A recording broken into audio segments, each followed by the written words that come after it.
We are very sorry because it's a part of challenge we have. Stop the power went off, and during the switch, we all got blackout. That's why that interruption took place. So I will continue where I was. However, we have documented challenges faced by human rights defenders in this situation. Restrictions on movement, peaceful assembly, but also attacks, intimidation, reprisals, and overall reduced space. They are also subjected to stress and trauma, especially those who witnesses death and injury in relation to virus or state actions. We discussed these challenges as part of our webinar series. I want to bring out some of the key takeaways as follows.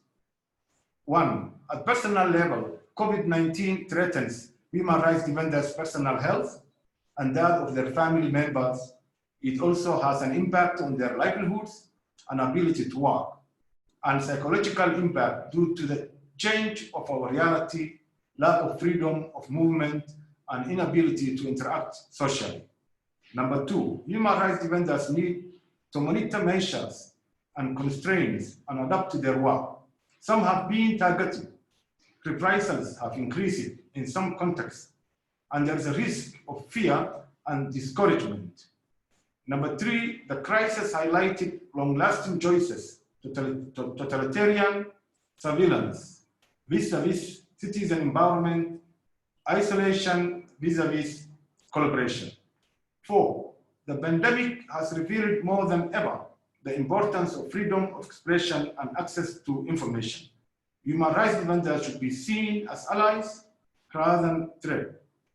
COVID-19, number 5, highlights questions of economic justice and inequalities between rich and poor. Protecting human rights includes economic, social, and cultural rights.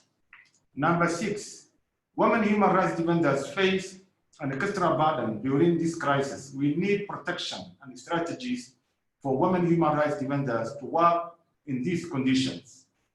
Number 7, we need specific attention to be paid to human rights defenders working in conflict environment, displaced HRDs, and human rights defenders working on sensitive issues and for vulnerable groups.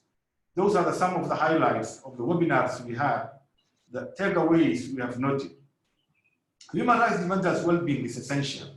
Today, we will discuss some of these findings we gathered as African defenders and defenders have embarked on broad consultation across the continent on how COVID-19 has impacted the work and the well-being of human rights defenders.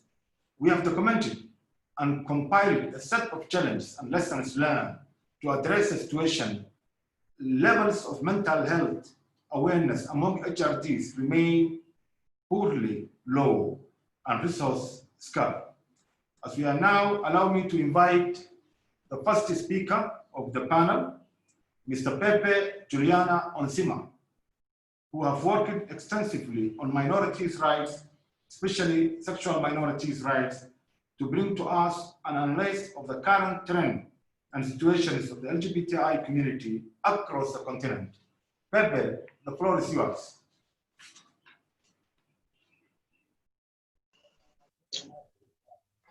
Thank you so much, Hassan, for highlighting the challenges that HRDs face globally, but also particularly on this continent in Africa. I'm in Kampala right now, and I'm happy to join this webinar today. As introduced already, I'm a steering committee member of the Africa Defenders Network. I'm also the director of programs at Sexual Minorities Uganda. Today, I'm a bit at a loss because COVID-19, as much as we will highlight that it has affected everyone globally, either our personal health, or our loved ones' health, or our economics, or everything that you can think of that has been negative during this this impact, rather during this pandemic. particularly for LGBTIQ plus persons, globally there's been, we've been more affected in the sense that we've been battling just for the littlest spaces to be able to speak to people we love, our parents, our co-workers, our health workers. And that space has been reduced by 100%, whereby our voices have been shrunk more. Access to health services have even been reduced further, and this is globally. And now coming down to Africa, over 30 countries still criminalize homosexuality.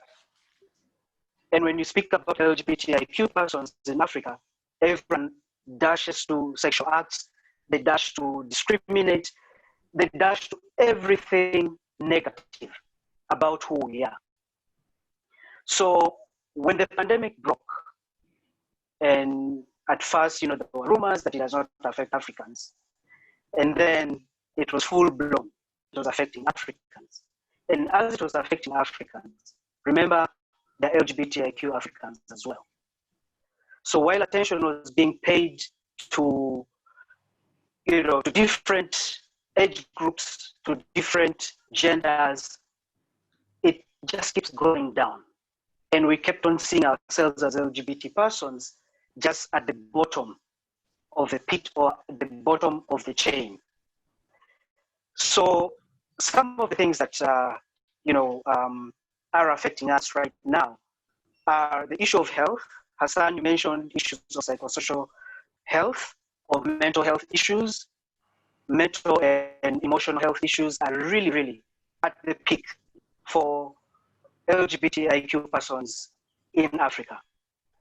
One, around mental health, there seems to be this notion that is, seeking for help for mental and emotional health is the non-African thing.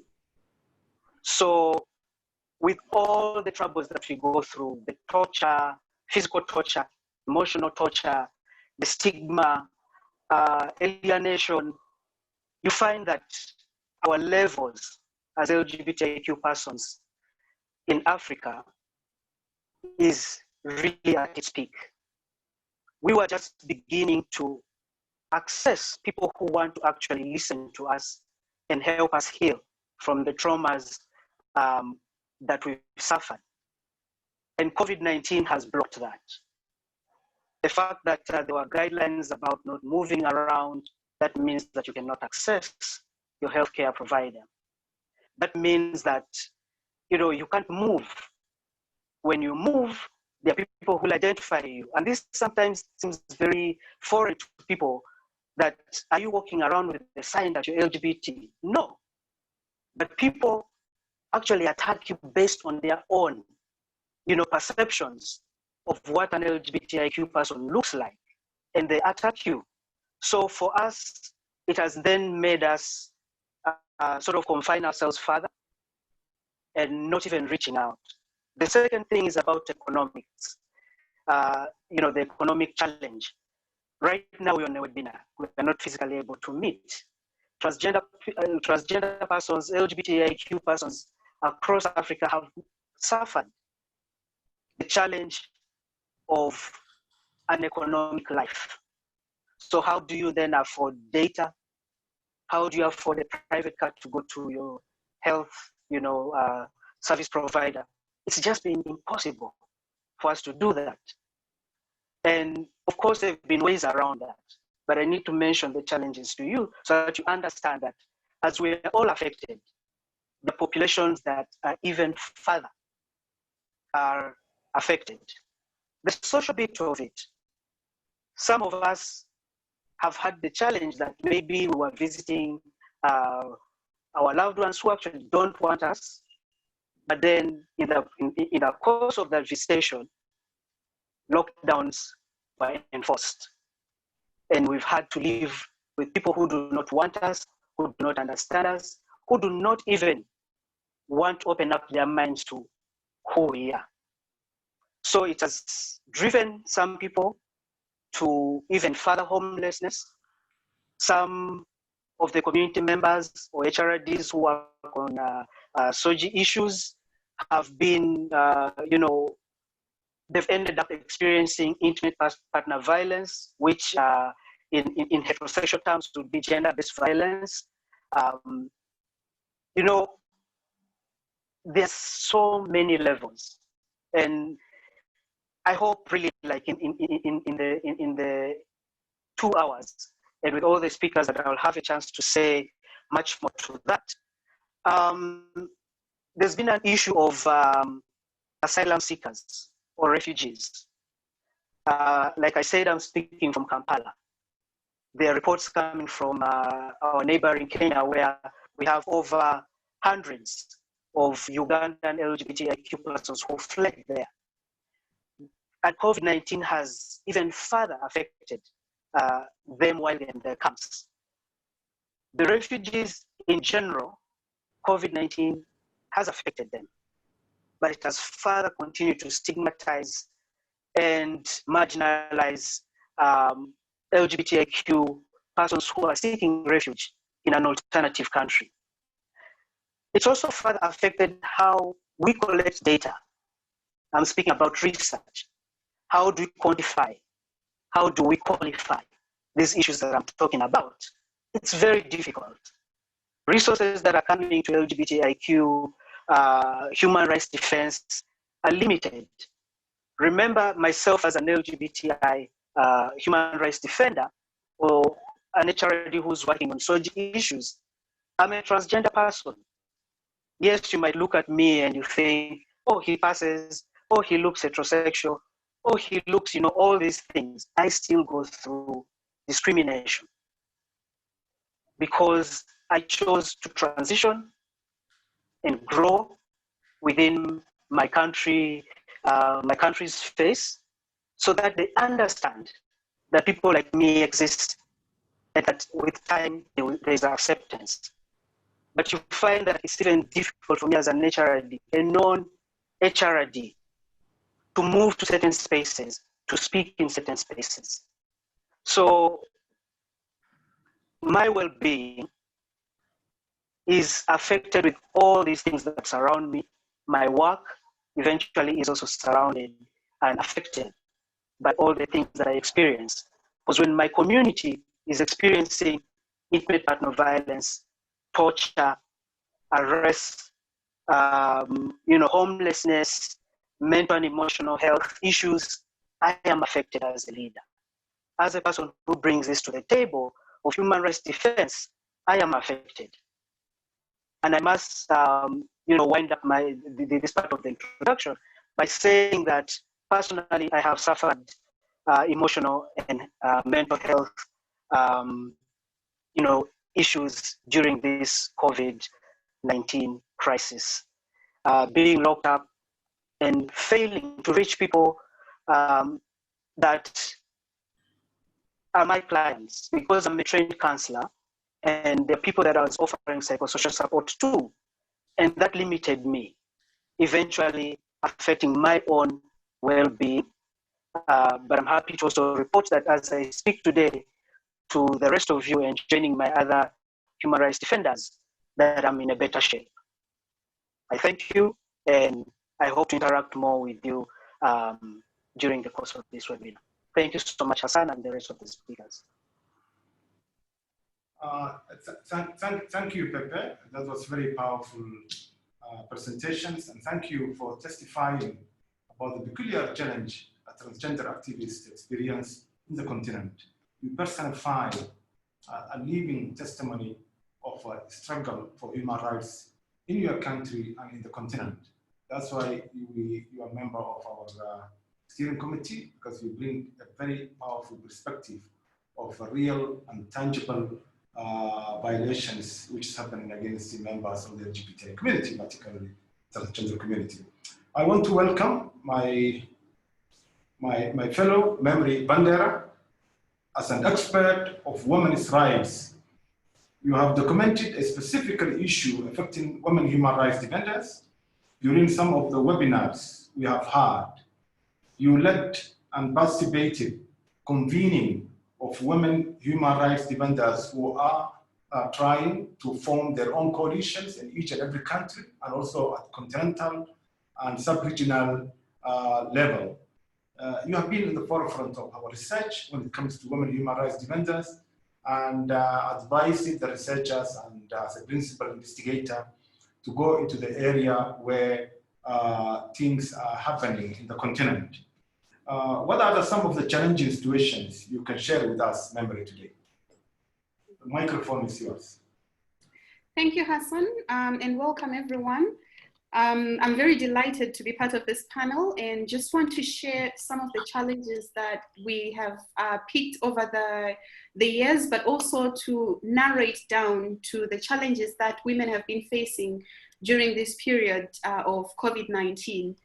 The work of defending human rights is already very difficult work. And when you add the additional responsibilities that women have, given the patriarchal nature of our society, it even becomes more difficult. So what I'm going to do is just to really try and summarize some of the challenges that we've highlighted in the past few weeks that women are facing. So these challenges include economic insecurity and poverty-related stress. There's also quarantines and social isolation issues. There is disaster and conflict-related unrest and instability. There is exposure to exploitative relationships. There is reduced health service availability and access to first responders. We also have the inability of women to temporarily escape abusive partners, and also exposure to violence and coercion in response efforts. So those are really the main challenges that we have documented. And I'm just going to go into detail on a few of them to give a bit of examples to bring to light some of these challenges. And I'll start with the issue of domestic violence and abuse. We have noted that a lot of the governments in the continent have imposed lockdowns or restrictions on movements during this period, which has forced a lot of us to stay at home and in the confines of our homes. And for some of the women, they are battling gender-based violence during this period. It's made it very, very difficult for some of them to report violence, cases that they've experienced. It's also made it very difficult for women to respond to other women who need their support, especially women who are focusing on gender-based violence. So this is something that we have seen that has come out as a major issue during this time. We also noted that as much as we have had other pandemics, including Ebola and Zika, we have not seen the level of spikes that we have seen now, just because when there was Ebola and Zika, there were no lockdowns. But this time there are lockdowns, so you have women who are in homes, possibly confined with their perpetrators.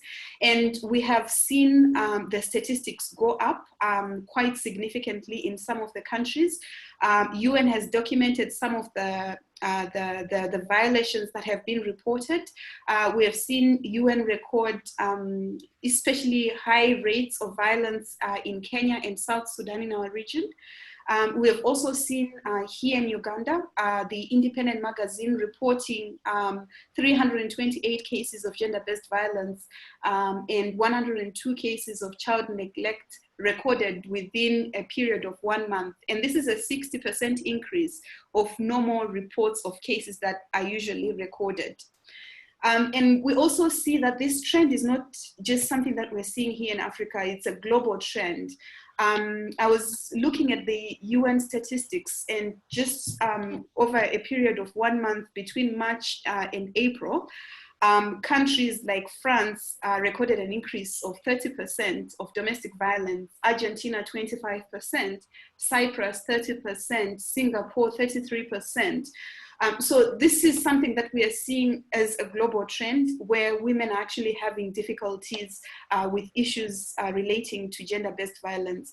The other dynamic to this issue is also the fact that some women are not able to report cases of gender-based violence. So countries like Tanzania, where the number of cases reported have actually reduced by 30%. So this does not necessarily point to the fact that there are no cases, but it's because people are unable to report, because in some situations, they're actually staying with their perpetrators, so they don't have access and avenues for them to be able to report some of these cases. The other challenge I want to also elaborate on is the work balance issue. How do you balance your work and home responsibility?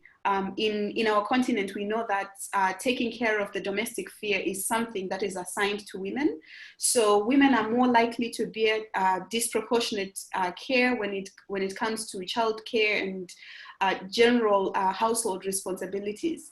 Then it's becoming difficult for women then to balance that responsibility together with their activism role. How do people then manage those two responsibilities, being able to take care of the domestic sphere responsibilities, especially now when schools are also closed and there are additional responsibilities to take care of the children, and also having to take care of the activism work. The other challenge is concerning internet connectivity. A lot of the work that we're doing now has shifted. We're unable to meet in person, so we're doing a lot of the work online. A big challenge that we're facing is the issue of internet connectivity. How many women are actually having access to internet? And when you have access to internet, it's stable connection. That's one of the issues that women are dealing with.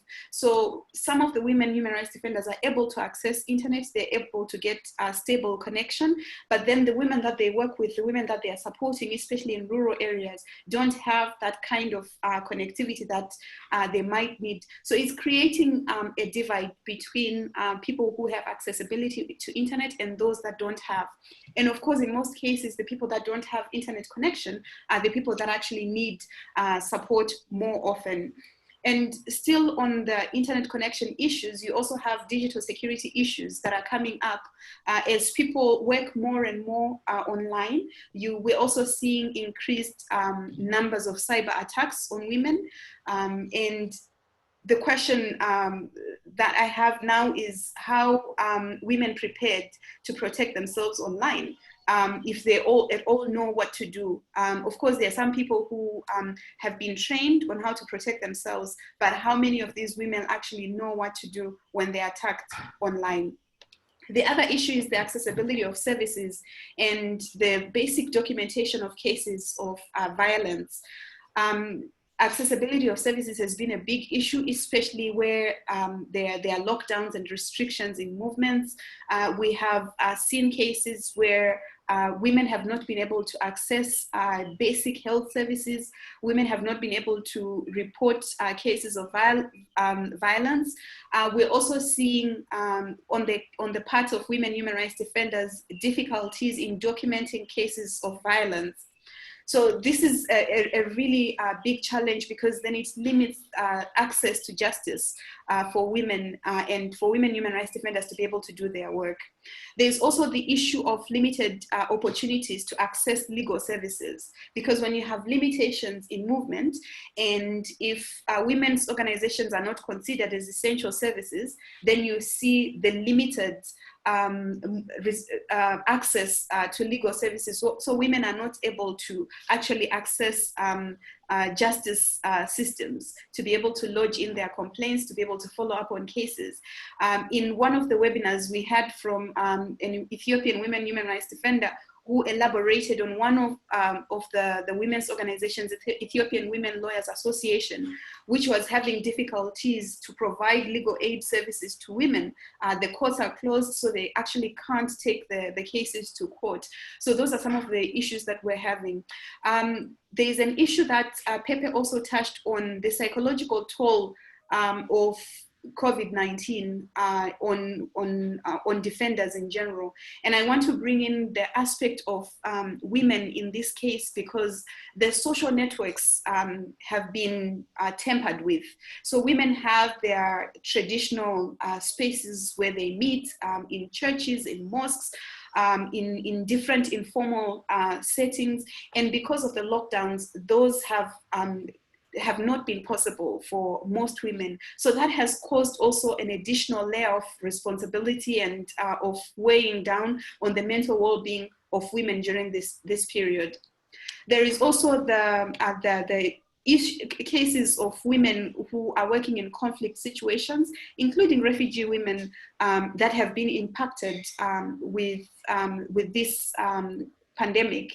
So normally in situations of conflict, you have persistent patterns of gross human rights violations at various levels. And those violations haven't stopped. They are continuing to happen. And now it's even worse because then nobody is there to monitor those abuses. No one is there to report on those abuses.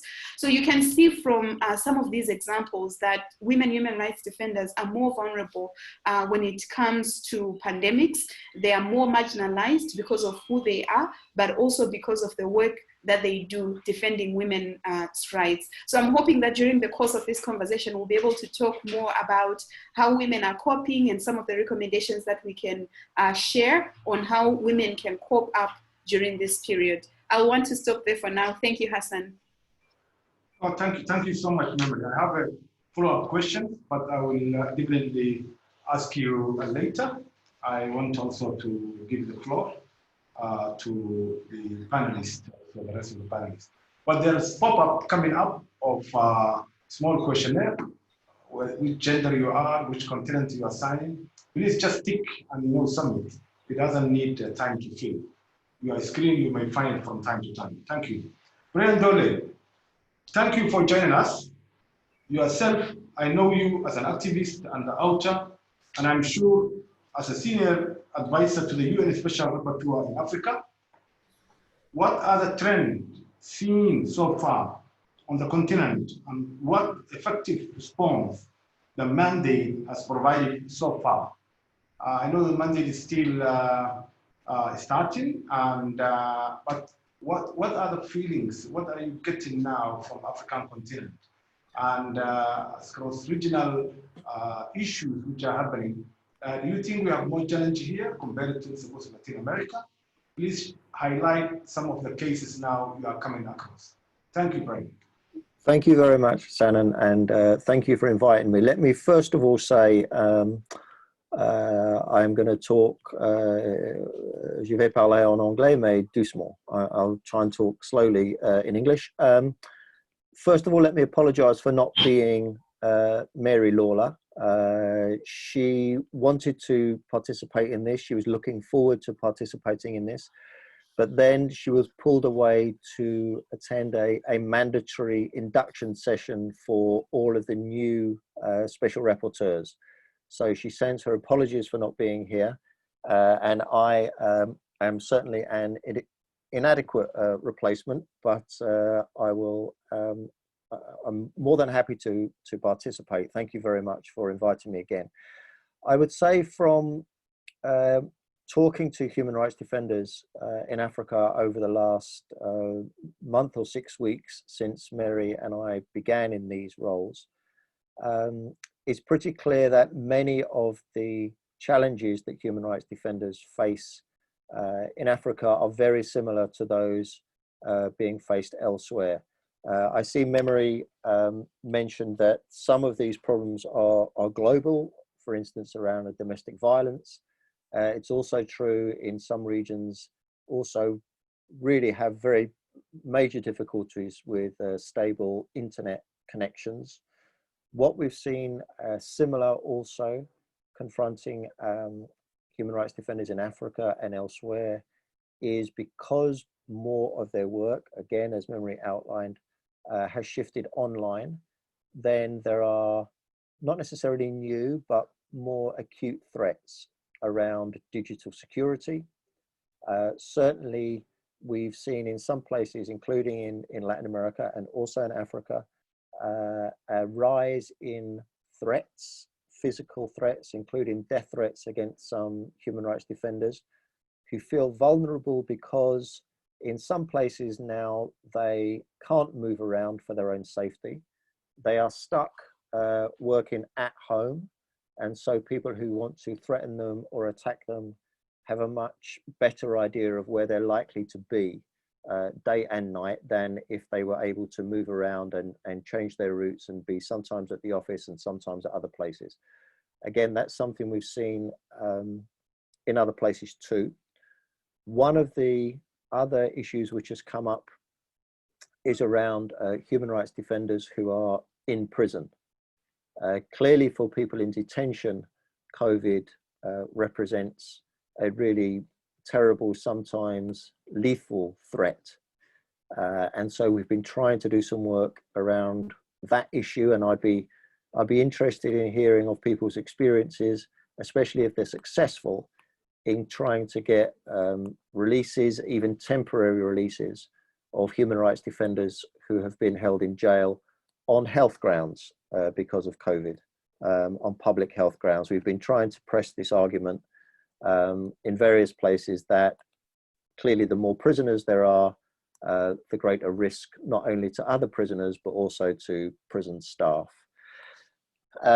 One other thing which we are noticing, I suppose it's not exactly a positive or a consolation, given how terrible generally the COVID pandemic has been for the situation of human rights defenders, but in some contexts, we are seeing that health workers are being recognized more fully and more openly as human rights defenders.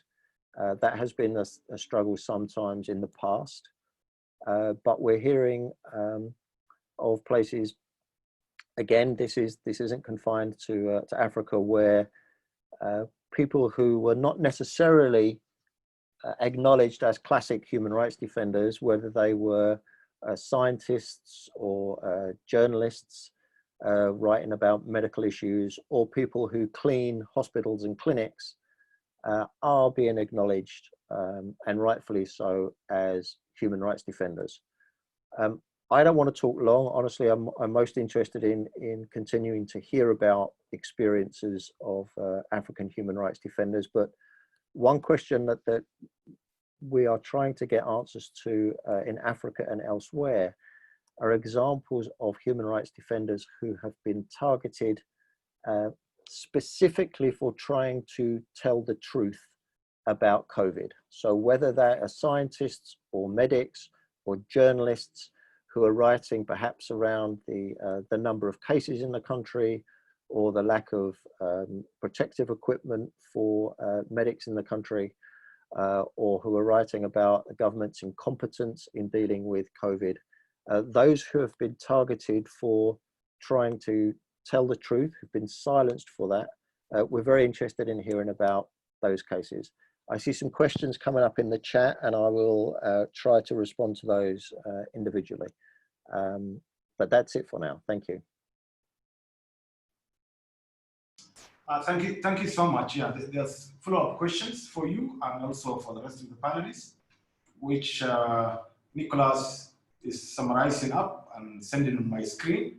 I'll be addressing that to you after the rest of the panel speaks. Now, with further ado, let me call now my friend, Honorable Commissioner Clement Voule. We have seen an increased attack on fundamental freedoms while implementing COVID-19 measures, and we have seen rights being violated, such as the right to association and assembly in Africa. How has your mandate related to some of the challenges highlighted on the continent and highlighted also by the previous panelists? Do you see any cooperation with the governments? Clement, the floor is yours. Yes, thank you very much, Hassan, and also thank for the defenders for organizing this important webinar. As you know, since the outbreak of the COVID-19, one of my main challenges was really to gather information from Africa, and I think repeatedly I mentioned that is important. that we receive more information from the continent. And I'm happy to see that the network and defenders in Africa under your leadership is really doing everything to mention that those information risks. And I also mentioned that, as you know, while it's important for us as a defenders to engage in at the national level, it's also more important also to engage with the regional and international mechanism, because this is where most of the governments see that they have obligation. They can report on what they are doing to implement all of those treaties. So thank also for organizing this. And also thank of many participants, also the panelists. And I saw the interesting perspective that memory highlights in terms of women, some of issues that I didn't really take on board, but also they are linked. As you know, human rights defenders, they are also civil society member leaders in general, and my mandate cover all of civil society members that are working and also are trying to push for the democracy and rule of law. And also thank for Pepe also for this important perspective, and I think we will come back on some of the specific questions, also some of the things, and Hassan also for the list of the recommendations, which I think are really important. Also, we will try as much as we can to take some of them to really ensure that some of them are part of our roadmap on what we are doing. I'm saying this because since the COVID, a lot of rapporteurs at the UN level, you can see that all of us, we are trying in our respective domain to really tackle some of the challenge that the COVID posed on our respective mandate. And also both, I don't know if some of you were able also to follow. This also shows the importance that the mandate, the special procedure UN, we also have for the first time an interactive dialogue with the Human Rights Council, all the states around the COVID-19, the impact of COVID-19. It's the first time really that the rapporteur at the UN level are having this exchange with the Human Rights Council, which is the main body of the UN in terms of promotion and protection of human rights. Allow me quickly to really mention three steps. The first thing I would like also to talk on my perspective on the overall situation. The second one to talk about what my mandate has been doing since the outbreak of the COVID-19, but also to really mention a few things that I personally think that should constitute what I would call the way forward. You know, I know you all mentioned a lot of things that already that are what my mandate, which since the outbreak, and this also confirmed to me that the trends that we notice in many parts of the world are also the same in Africa. So allow me to go through them quickly. I won't be able to detail some of them, but happy also to send you all of the material, the document, the work that we have been doing. The first thing I would like to say also that, and you mentioned that, Hassan, in your introduction, we also saw that since the beginning of the outbreak of the COVID, there are quite a number of the countries that resort to the adoption of the emergency law. Some of them are formal emergency law, as you know, under the International Covenant on Civil and Political Rights, and in particular the Article 4. The states that resort to or think that the situation in the country merits to limit certain rights has to inform the bodies that is set up, the Secretary General, that will inform the main bodies. Or we saw the one I'm talking about the formal is those countries that did this process where they inform the treaty bodies, they inform the committee that they are limiting this right because of this. The reason why it's important is that then the state can argue why this limitation is important. But we saw also in Africa many states that did the same, but without any kind of prior information, which I call the de facto emergency law, under this kind of health emergency, where there is a limitation of the exercise of some fundamental right without even informing the committee. But in overall, we saw that one of the things that constitute those emergency law is curfew that was imposed in many countries. It was curfew that imposed in many countries, the limitation on the freedom of freedom of peaceful assembly, but also the movement that we saw in many countries. And I think one of the challenge part is that it's not as such the fact that states adopt those laws, because they are recognized under the International Covenant on Civil and Political Rights, that in certain circumstances, states can limit the exercise of some rights. But the big problem that we saw about that is in the implementation of this measure. We saw that in implementation of this measure, there are some disproportionate use of force and excessive use of force. In many countries, for example, we saw some video coming or some information that we received, the police using, for example, excessive force to enforce this law. Why?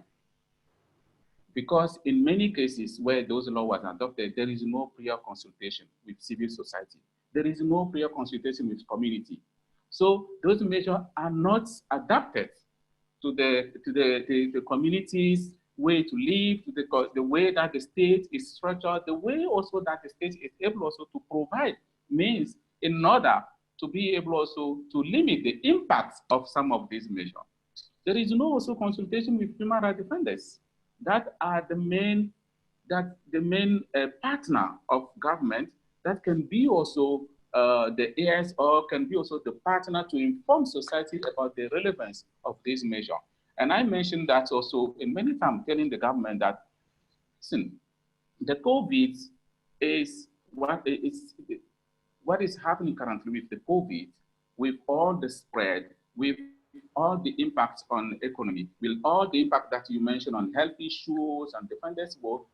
So it's impossible for any country to be able also to overcome this disease, including stop the spread, but also deal with all social impacts without involving civil society, which should be the partner, which is also working with the community at the local level.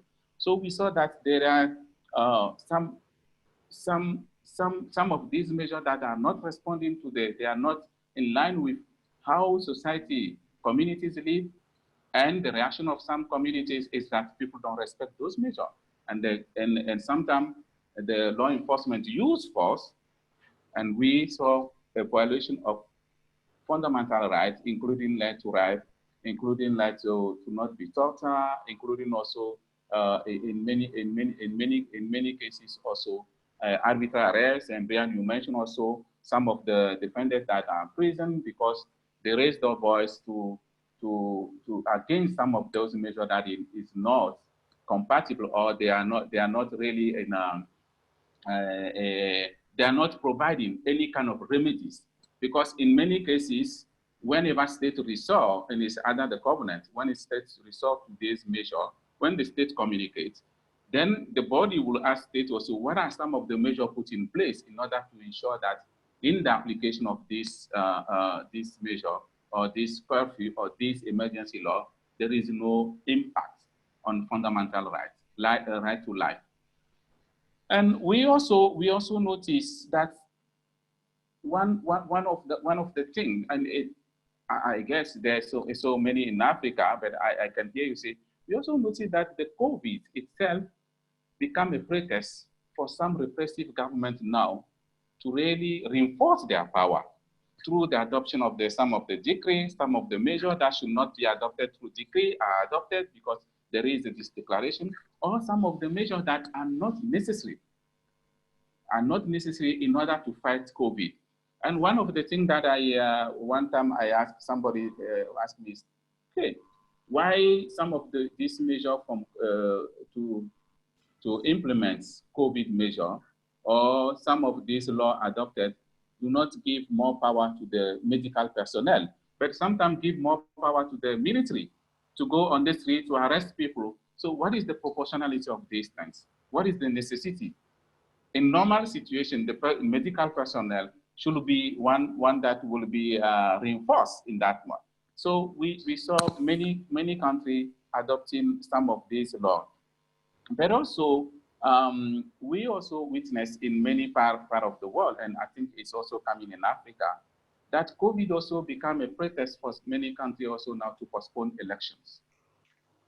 While we think that is important, that when the government is dealing with this emergency situation, they should be able also to continue to consult people. And elections are an important part of the democracy. We cannot postpone democracy because of this emergency issue. We should be putting in place the necessary measure in order to continue to consult. If citizens are not consulted, it means that we can wait for 2 years, 3 years without any consultation. So citizens doesn't have then any kind of means to be able also to express their anger, to be able also to sanction government if government is not implemented through the election. So we also saw most of those things. And you mentioned some of them in relation, some of women, and I will not come on that. But also we receive a lot of cases. There's something that is going on. Can you hear me? I can see many noise. It's okay. Someone is having a... Okay, great. Yes. So what I would like also to jump quickly because of lack of the time to also say that although some of these challenges that we are seeing, I'm really encouraged to see that in Africa, we saw that human rights defenders are continue to do their work in this particular challenge. You mentioned the internet connectivity, the access online, but also I can add also the cost of the internet, which is really high. When you see in the continent where people already have challenged, defenders have already challenged in this particular COVID situation where people are not able to implement the project. So you have also to be online, to connect to the online, where you think that 1 giga in DRC, for example, is almost $10, when in Europe it's like $1. You see this kind of internet divide. But although that, we can also see that defenders continue to do their work. But also, some of things that was brought to my attention. Recently, I hear also that Malawi Human Rights Defenders Coalition were able also to challenge the lockdown before the courts. You know, that's very courage in this. And then they give the court also was able also to accede to their demands. So I think this is also something that also encourages us to continue also to support defenders in Africa to say that you are right by monitoring these cases, by making sure also that the COVID should not be a pretext for any government to restrict those fundamental freedoms. What my mandate is doing since the outbreak, based on some of the information that we received and then consultation that we had with many defenders, I decided a month ago to lay down some of the principles that I think are important for government to respect while implementing COVID measure. And I developed 10 principles. I'm sure you have those 10 principles. If you don't have them, I will also send them. They are both in French and English. And those 10 principles for me is kind of checklist, both for defenders also to measure if measure taken by your government is in line with the international standard. But also for the government also to ensure that while implementing COVID measure, they can also respect fundamental rights. And those 10 principles, I have them. We also elaborate a video that explain more those 10 principles. It's both in French and English. And recently, I launched also a campaign on some of the call cards around those 10 principles. I can provide you with all of those material because I think that the role of human rights defenders in this particular COVID time is so important. If we want to preserve human rights after COVID, if we want to preserve our democracy, let me remind you that in 2019, we saw how the world was going crazy. All protests arose around the world. And we saw also the emergence of this authoritarian regime. People were on streets. And now when the COVID came, some of the government think that it's the time now to suppress any kind of dissidence. So some of the government are now using this COVID to really implement what they should not be doing if we don't have those emergency situations, to pass some laws. That's why our role, human rights defender role, civil society in general, is really important. This brings me to the way forward. I think we need to ensure that the post-COVID, wherever we are talking about this, we need already to start thinking about the post-COVID. I mentioned this in my 10th principle. One of the things that is important is that all of those decrees, laws that are put in place during the COVID should be lifted whenever the emergency is finished. If you don't monitor that and remind the government always that there is no reason to continue to ban the protests, there is no reason to continue to ban people to go and work, some of the government, they will leave it there forever. We need also to ensure there is no need to say that, okay, COVID, because some of government will say, oh no, we still have a risk here, we still have a risk here. And we can stay in this one for 4 or 5 years. It's the responsibility of the government to ensure that they put necessary means in place so that while people respecting the social distance, they continue to exercise their fundamental rights. We cannot ban the protest forever. So it's really important. But also one thing that is important, you will agree with me, I'm sure, that what is happening now, the post-COVID will be really difficult for any country. There will be increase in terms of disparity, the increase of inequality. There will be a lot of social movement that will come out because people will lost their job, because people people also will completely lost their income, including what you mentioned, Mary, and other people and everything. So it means that we will be going in society where we will have the increase of this kind of propaganda. Because in the fact that some government will not be able to challenge, will not be able to overcome their economic situation, they will now be using the propaganda. We as human rights defenders, you as civil society will be targets. There will be increase of targets. If you remember a few years ago, one of the reasons why government attack is economic issue. Whenever you have those economic, remember Madam Dooley, he mentioned at the same time, always is that let us develop our country and then we'll come back on human rights. COVID after post-COVID will be the same. So we have to be strong. We have also to ensure that we monitor what is going on, and also the vulnerable groups. They will be left out. We need to work with the vulnerable groups. We need to ensure that civic space at the national level is preserved. Our democracy is at stake, and if we don't do anything, if we don't ensure that we continue to hold the flag, we will see authoritarian regime emerging everywhere. I don't want to take too much of your time, but I have so many things to say, but I will come back on this specific question. But I want also to reiterate that I'm really encouraged by your courage doing the work that you are doing. And I want also to say that my mandate will be with you. I'm there, I can support you. I'm receiving already some of the issue that I'm putting for some country. It will be difficult for all of us. Let me say, I will be criticized, you will be criticized, but I think at the end, what needs to matter is what we are able to do to help our citizens, what we are able to do to help vulnerable groups. Doing the right thing, that's what we need to keep in mind, not the criticism. Thank you very much. Thank you. Big shout out to you, Clement. You traversed Africa, you trained many human rights defenders at the International Service for Human Rights. You were part of our commission. You were part of founding members of the African Defenders Network. You were one of our own, but now you have a global perspective, and we really appreciate the 10-point principles, which you have taken note, and is part of our monitoring at continental wise.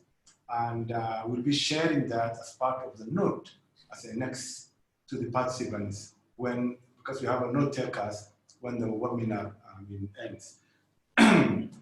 Now, lastly, not the least, because of the enormous respect, we have our African Commission, our Vice Chair, Professor Rémy, and for entire mechanism she stands for human rights defenders.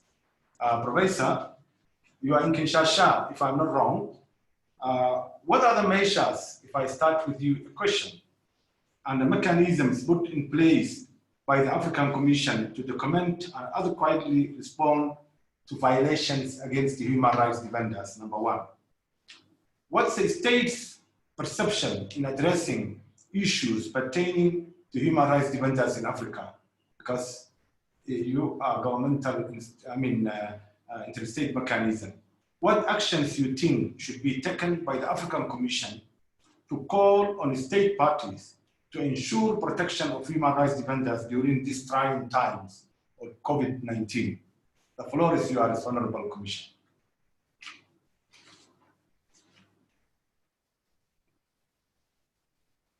Commissioner Rémy? Allô, allô, vous m'entendez bien? Vous m'écoutez bien? Ça passe bien? Voilà.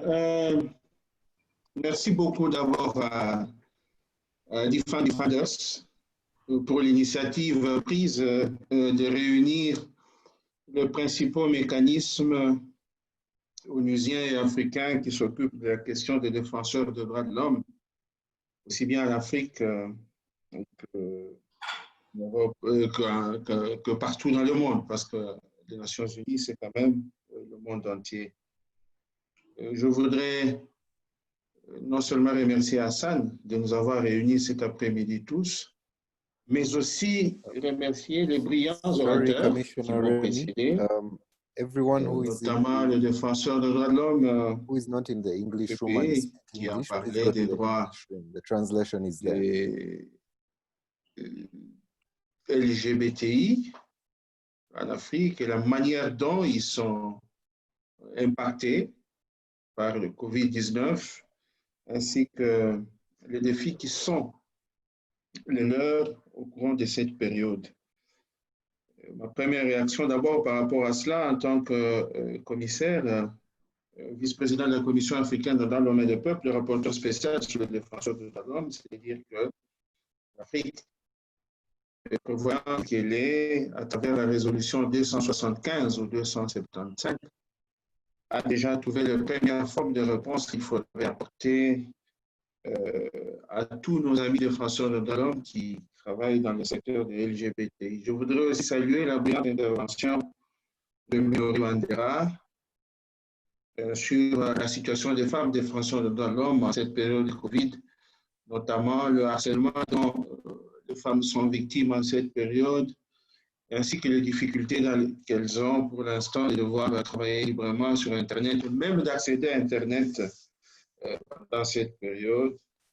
Bien que la résolution 336 que la Commission avait votée en son temps protège les femmes défenseurs, il faudrait que nous renforcions encore davantage cette catégorie de défenseurs des droits de l'homme.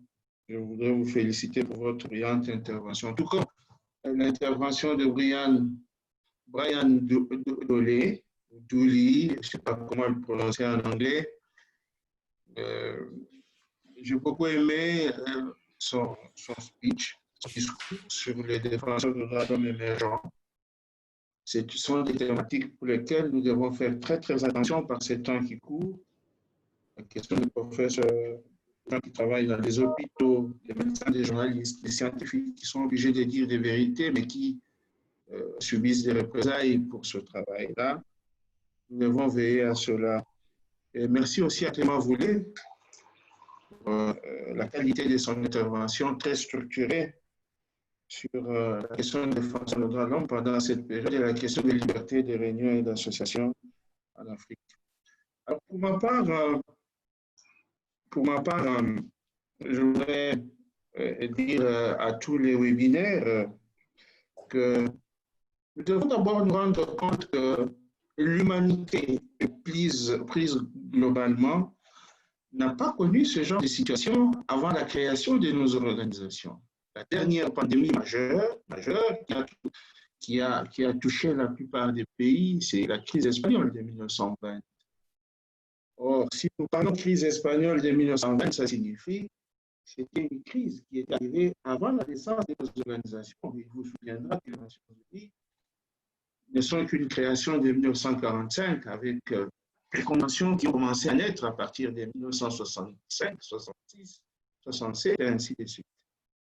De même que l'Organisation de l'Unité africaine qui est née après les années 60, 63, ou bien même l'Union africaine, parce qu'ils veulent parler de l'Union africaine aujourd'hui en 2000, ce sont des structures qui sont nées après cette crise-là. Ce qui fait que quand arrive la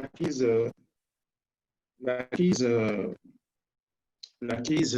actuelle due à la pandémie de COVID-19, nous étions tous dépourvus de moyens. Nous étions tous dépourvus de moyens pour pouvoir répondre à cette question.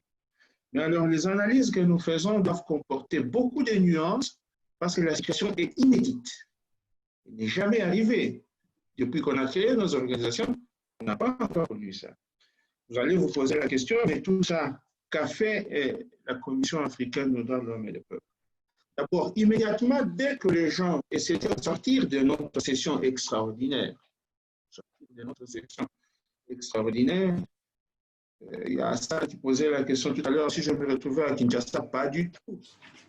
Moi, Covid m'a arrêté en cours de route. Avant même que j'aille à Kinshasa, j'ai été bloqué à l'étape de Bruxelles jusqu'à aujourd'hui. Je n'ai pas encore pu rejoindre Kinshasa. Mais alors, quand cette pandémie arrive, l'Union africaine n'est pas restée les bras croisés.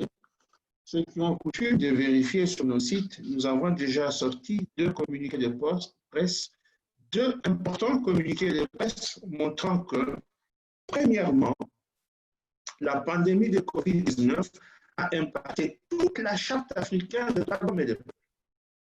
Tous les droits qui figurent dans la charte africaine des droits de l'homme et des peuples ont été impactés par la situation de COVID-19.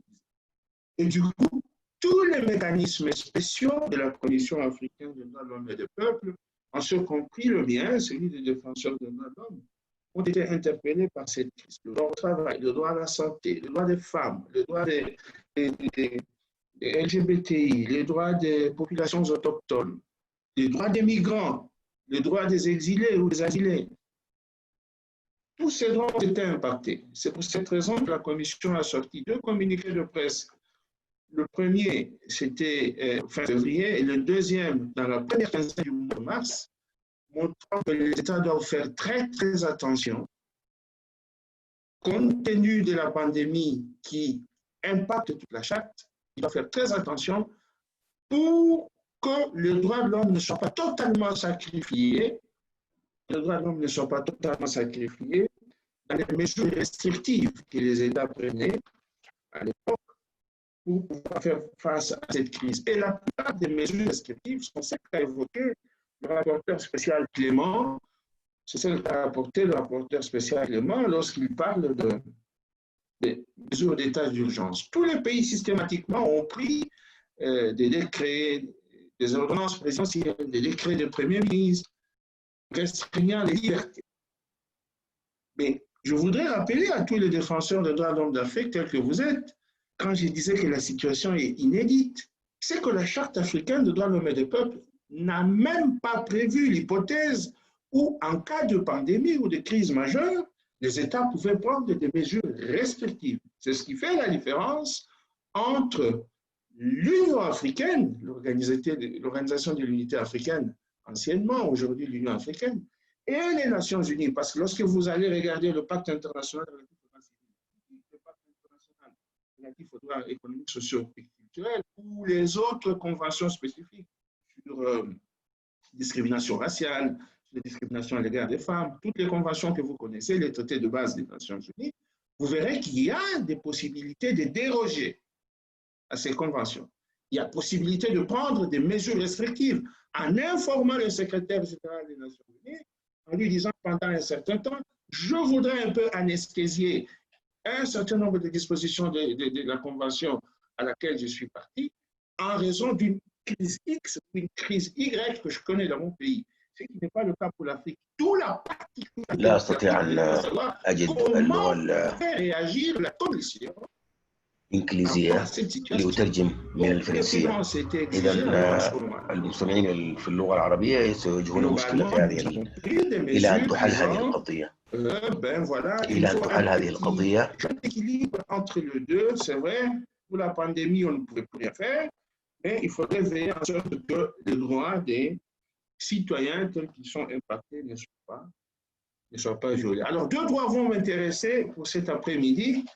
C'est que, comme Clément l'a dit, mais moi, je ne suis pas que rapporteur spécial en charge des défenseurs de droits de l'homme, mais je suis aussi chargé de surveiller la liberté des réunions et d'associations en Afrique. Je fais les deux. Par exemple, prenons ce droit, parce que Clément est avec nous, le rapporteur Clément est avec nous. Comment s'est comportée l'Afrique par rapport à ce droit? Systématiquement, partout, la liberté des réunions et d'associations a été limitée, ne fût-ce que par les mesures de distanciation sociale, ne fût-ce que par l'interdiction de rassemblement de plus d'un certain nombre de personnes, ce qui impactera aussi le droit à la liberté de pensée, de conscience et de religion, parce que vous savez, les cultes, les mosquées, les salles du royaume pour les témoins de Jéhovah, je parlais des églises, des mosquées, les salles du royaume, ainsi que ceux qui sont de la religion, comment on appelle, la religion juive, dans les synagogues, tout a été fermé en Afrique. Tout a été fermé. Sans devoir tenir compte, n'est-ce pas, de cette liberté-là. Comment faire maintenant pour aider les gens? Ça a été très compliqué. En fait, c'est un jeu de balance qu'il fallait faire en Afrique, que le gouvernement devait faire, et ça a été très difficile. Moi, je les juge, en prenant un tout petit peu de distance, comment sauver la vie des gens et préserver un certain nombre de droits. Qu'est-ce qui était plus important à ce moment-là? Il me semble que sauver la vie des gens paraissait comme la première indication dans laquelle les États devaient tendre, la première solution, en tout cas la première avenue qu'ils devaient suivre, et puis veiller maintenant par la suite à ce que le déséquilibre ne soit pas trop fort entre les autres droits de la charte qui étaient sacrifiés et le droit à la vie qui devait être sauvegardé. C'est ça ma première lecture.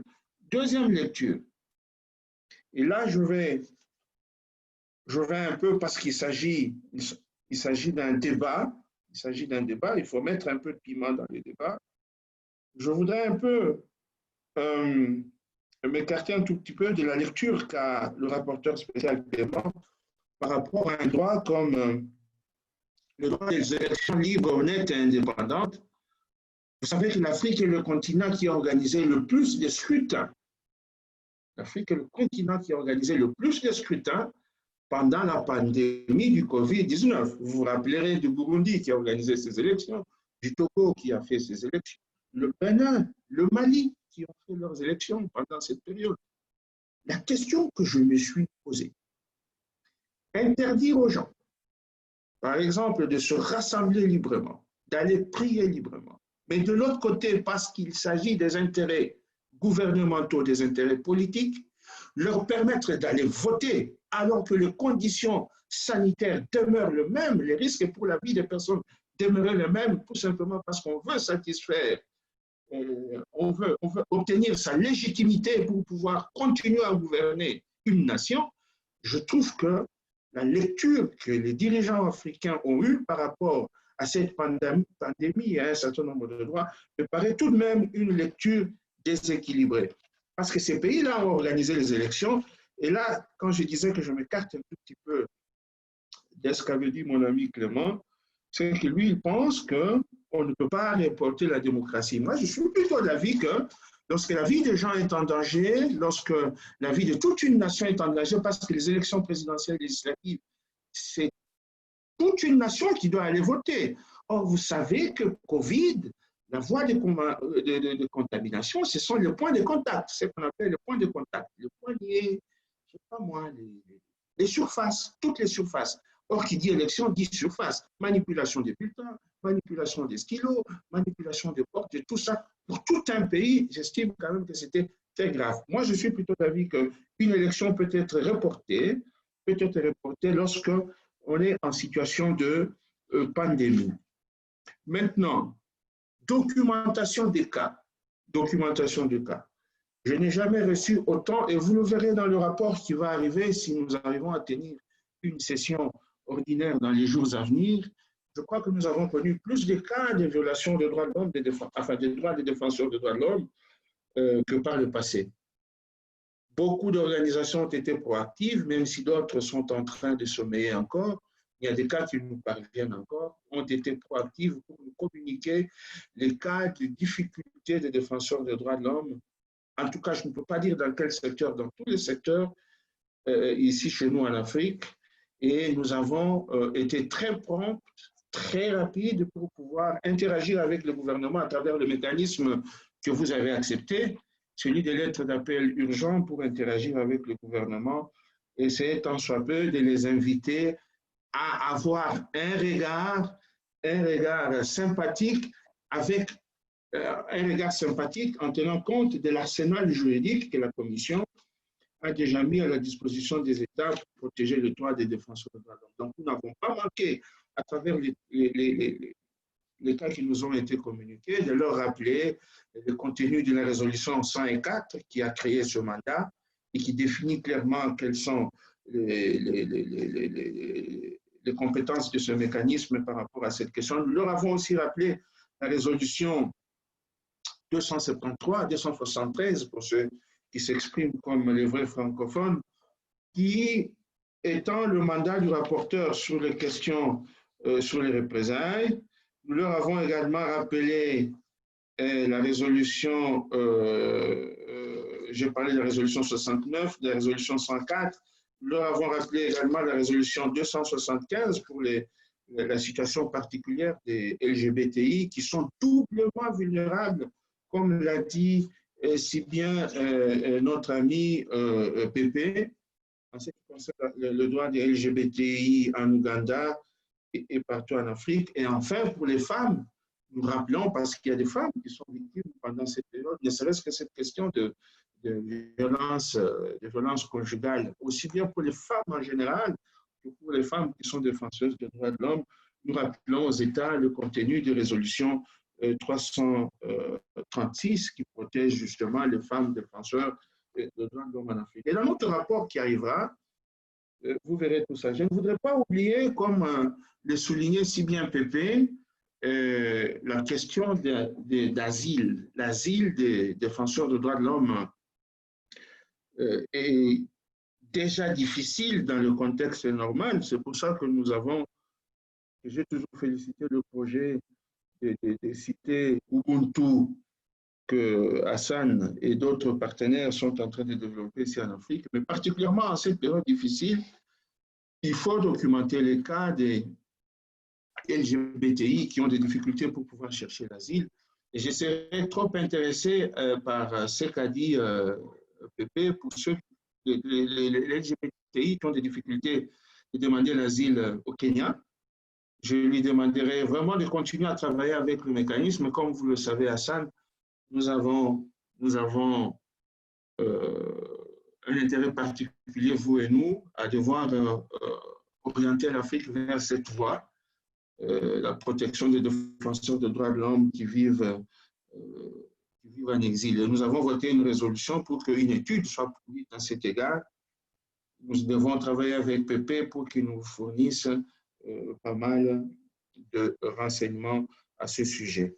Je ne voudrais pas, comme l'ont fait les autres aussi, sinon si vous ne m'arrêtez pas, moi je pourrais parler jusqu'à 19 h, monopoliser la parole.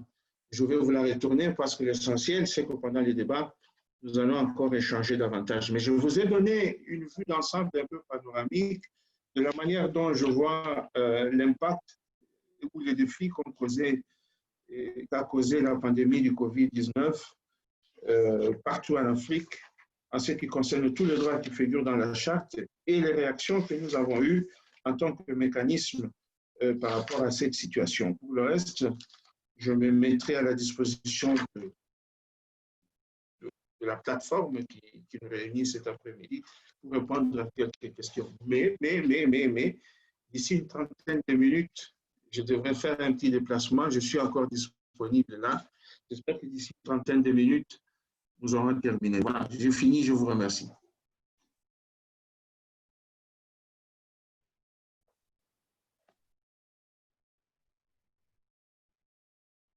Thank you, Honorable Commissioner. We understand that you have not been sitting alone. You are the Vice Chair of the African Commission and also the Commissioner in charge of human rights defenders and also in charge of safeguarding human rights defenders against reprisals. Since we were last year in June at the Convention of African Human Rights Defenders in Zanzibar, African defenders and your mandate had an understanding to work together to research. And I'm glad that you submitted that resolution on an extraordinary meeting and it was adopted. And therefore, we are happy that to provide together with your mandate a comprehensive report of the violations against the human rights defenders. Please be on hand. You are excused to go for small minutes. We'll continue the conversation, but by the time you return, then I will address you to your questions. Without further ado now, we have questions where Nicholas and Joseph, Nicholas has combined on from the around 45 comments, but mostly it's complimentary and mentions of the work we are doing and the human rights defenders introducing themselves. But the summary we have here, I'll read to you, and then I have a follow-up questions, pre-prepared follow-up questions for Brian Dooley and also Memory Bandera. Since I asked questions to both Honorable Clement and also Honorable Commissioner. So therefore, let me now take one question from Noel Jalal. I would love to shed light on the unfair arrest of renowned Tanzanian comedian Idris Sultan and many other innocent citizens of our continent who are imprisoned during the human life-threatening pandemic. But already Brian has mentioned that concern, and we have also campaign calling defenders who are behind the bars during this trying time to be released. I think you might want to comment, and also I know Pepe also has been working along with his colleague. Around 19 members of this community arbitrarily arrested and put in prison for almost a month and above. Then we have from Matthew Saka. How do you think defenders and Pan-African Human Rights Defenders Network are supporting people, HRDs, in this situation? Can you just tell us concretely what kind of actions are you taking to protect human rights defenders in these tough times within the COVID-19 pandemic? I've raised that in my opening remark, but I will also give that to Memory Bandera to respond. Then we have from our own Majid Mali, question to Commissioner Rémy. What are the best ways of human rights defenders to engage with the special mechanisms during this period? And I think also that's a valid to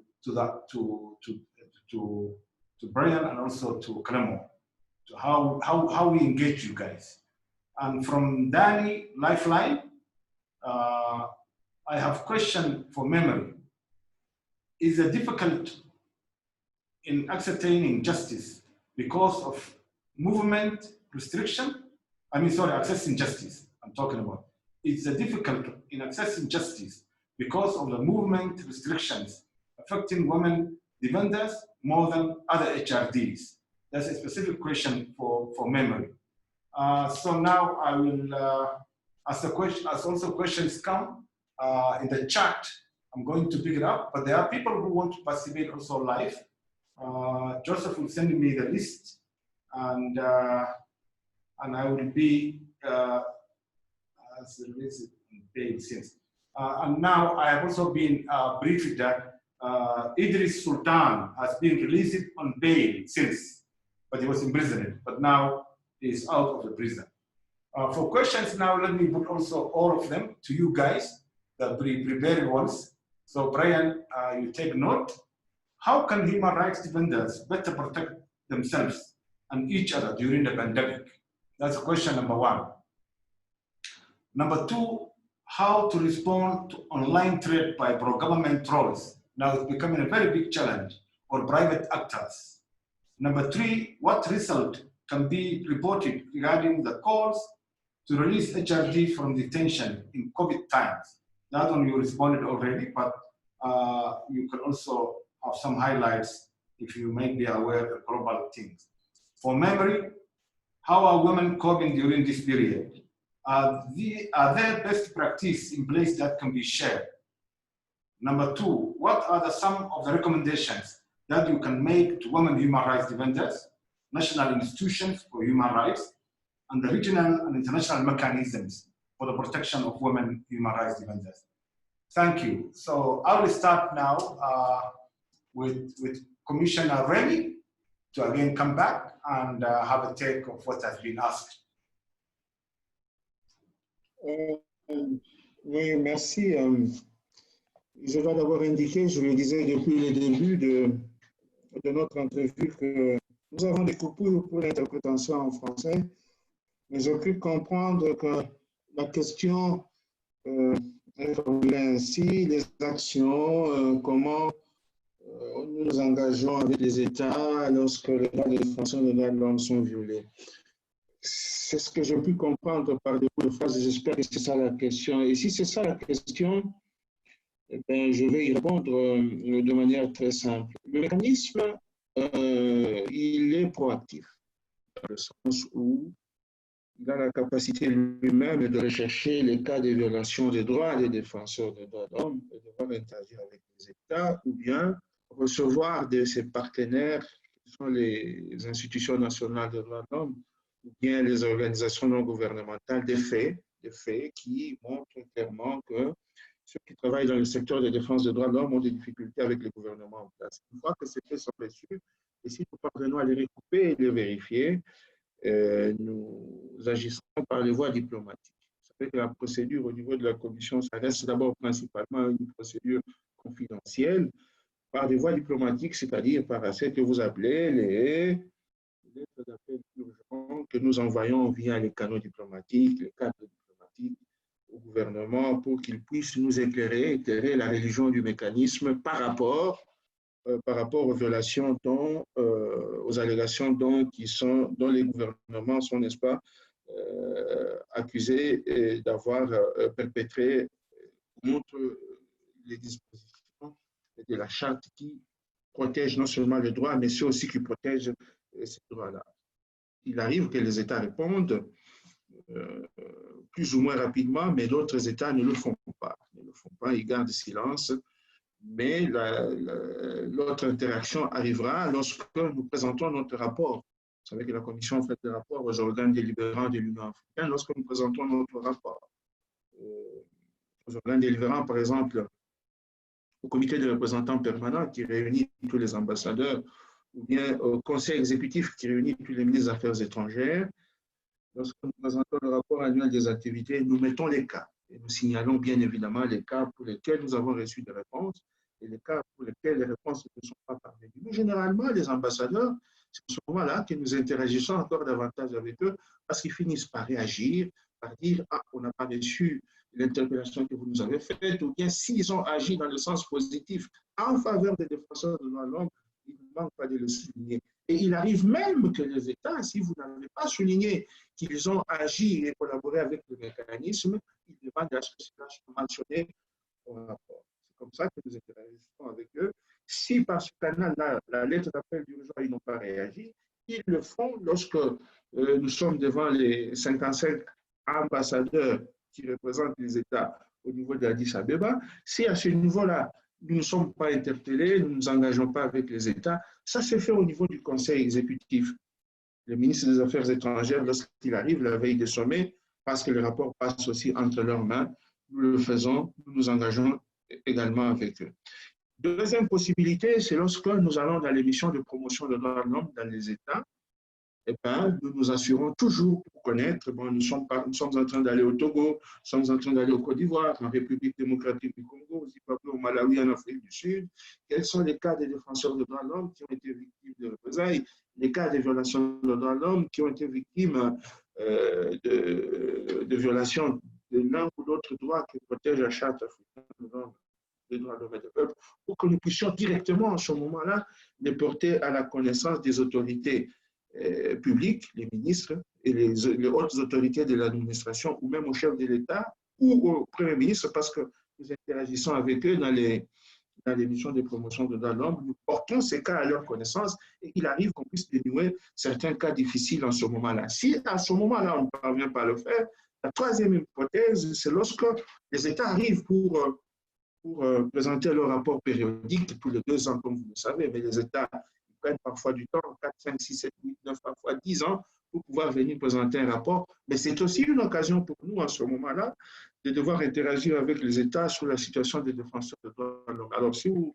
avez l'habitude de venir à Banjul, lorsqu'on me donne la parole pour poser et interagir avec les États, les délégations gouvernementales, les principales questions portent sur les défenseurs des droits de l'homme. C'est de cette manière, à travers ces 3 séquences, ces 3 segments que je vous ai donnés, que nous arrivons à interagir avec les États sur la situation des défenseurs des droits de l'homme. Le temps est très court.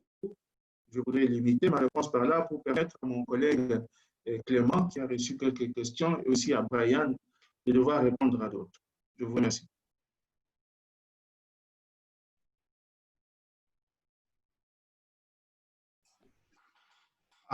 Thank you, Honorable Commissioner.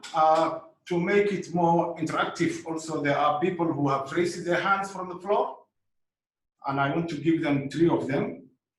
But I will ask first Naji Mulai, whether you have also posted a question which I've read to the panelists. Do you have a different question than what you have posted? If yes, please take the floor, Naji. Yes, thank you very much. Do you hear me? Do you hear me? Is it okay? Can you hear me?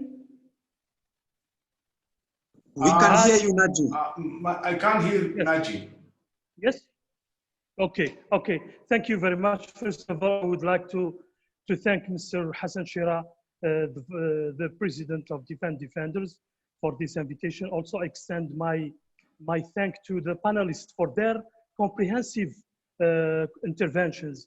Before that, before asking my question, I want to give a panoramic view on the situation of human rights defenders in North Africa, especially during this pandemic crisis.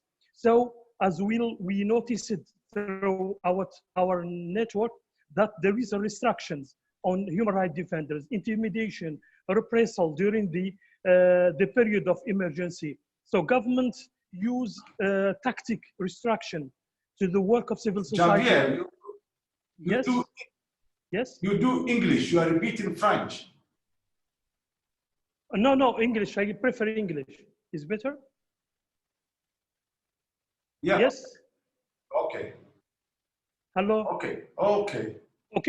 The environment in this country is, the environment in some countries is hostile to human rights defenders. Recently, yesterday, the government of Mauritania has arrested bloggers and human rights defenders for the sake they express their point of view. Recently in Morocco, there was an attempt to pass a law 2220 to restrict the use of social media. But due to civil society, we have managed to stop this law. I give you an example. If you criticize in one of these articles, if you criticize a product, you may risk to pay, you may risk to receive the sanction, or you go to the prison for 1 year to 3 years. In Libya, the situation is alarming. The absence of authority, the absence of institutions there. The vulnerable groups are attacked. Women, children were killed during they watch a football match. Also, migrants are facing a lot of challenges. They are tortured, they are violated, and they are used as slaves. In Egypt, the law there, the government is using the counterterrorism law to use it disproportionately in order to target freedom of expression. Lawyers and human rights defenders are in the prisons, and last month there was the death of journalists there. So in brief, the situation is very alarming during this pandemic situation. So the government used this pretext of emergency to enforce new laws, especially to restrict the freedom of expression. My question is, how can the African Commission push the African countries to fulfill their duty, especially the freedom of expression during this pandemic crisis? And thank you very much again. Thank you. This is a great perspective from North Africa. I know you have been some of the African Commission. You traverse the continent. You are permanently at Banjul. Thank you for making that. We have taken note on that, and the panelists will respond. Now we are going to a time rush. So there are two other people who raise their hand. I'm going to invite. Please specifically limit yourself to a question. I'm going now, Florence Ouattara. Introduce yourself, which country, where are you based, and then please raise your question. Florence Ouattara. You see there still, Florence Ouattara. Okay, let me move on to Justine Murhula. Justine Murhula. Okay, since I think then, Justine also now. Justine is here. Justine, take the floor, please. Allô? Oui, allô? Justine.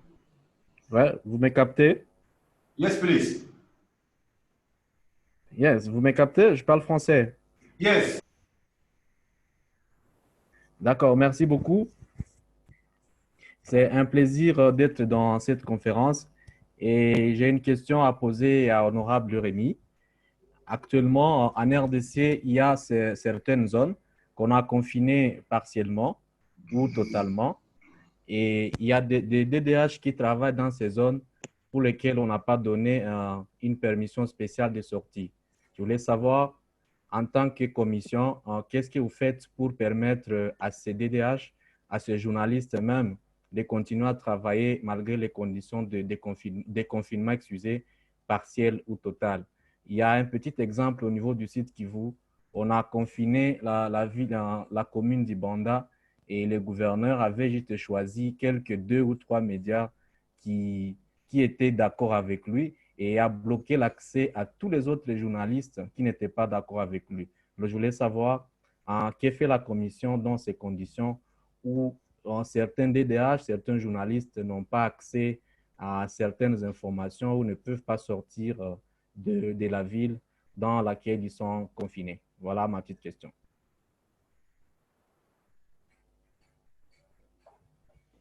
Et je ne sais pas si Hassan permet que je réponde. Rémy, I'll give you the...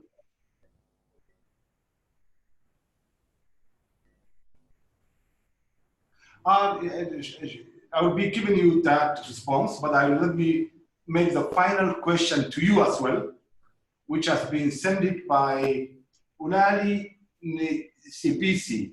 How does your commission intend to support populations where governments have exposed people to being infected by their actions, concealing the pandemic, hiding information on the cover, refusing to provide medical help or technical means of prevention and treatment, even just in a way, the expert, like the representatives of the WHO in the country, what are you going to take? What actions are you going to take to those governments who are exposing deliberately their people to be infected in this, pandemic?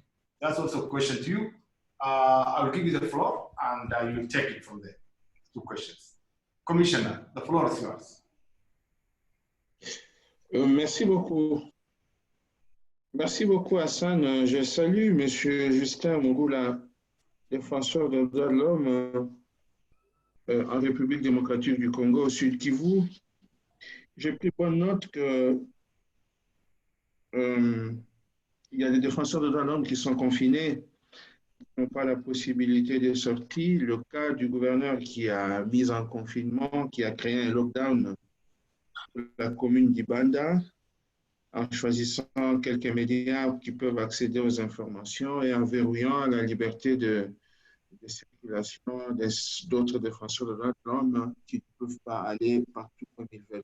Cette situation n'est pas différente de celle qui se passe dans la capitale Kinshasa. Comme vous le savez, à Kinshasa aussi, la plus grande ville de la RDC, sur les 24 communes de la ville de Kinshasa, une seule commune, là où il y a l'essentiel des administrations, a été confinée.